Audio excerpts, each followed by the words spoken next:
Good day, friends and colleagues. I wanted to introduce myself. I'm Steve Shapiro, a past trustee of the Medical Society, and to be a candidate for vice president of the Medical Society this October at the House of Delegates, at the virtual House.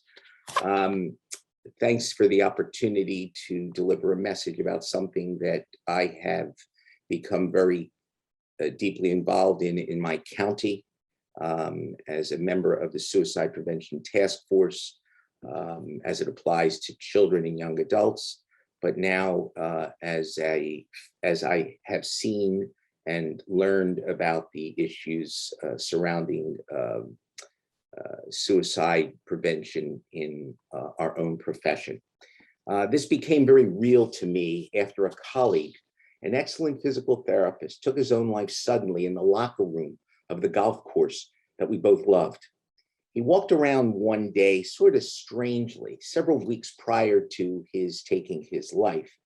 And in that time, he walked through a busy room and came over to me and gave me a kiss on my forehead.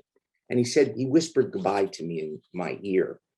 There were no other signs and symptoms. He was happy, he was outgoing, he was loud, he was just a terrific gentleman in every way.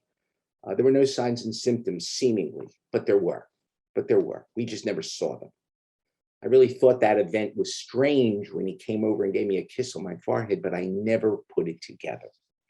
His wellness wheel was overloaded, and there was no safe harbor into which he could turn to unload his cargo of pain. Every organization has or should have a tool for its members. By example, the military has its virtual hope box with guided imagery built in to help members find their way through a difficult time. PAMED, in support of the House of Medicine in Pennsylvania, can and should always be perceived to be that safe harbor wherever necessary for our members to unload the extra burden of cargo that they are bearing at that time, at that moment, or even just in general based on their own social lives. Or if we perceive a friend or colleague in a different place or a situation that is generally considered to be an extra burden, we should, as his or her friends, be available, have a source available to help for guidance.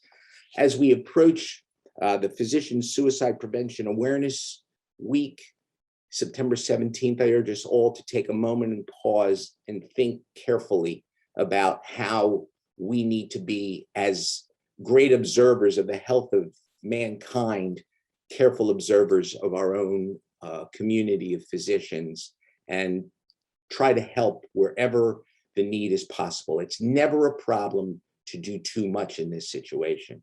And I will always recall the situation that I personally looked at, lived through, and to this day will never forget. Thank you very much.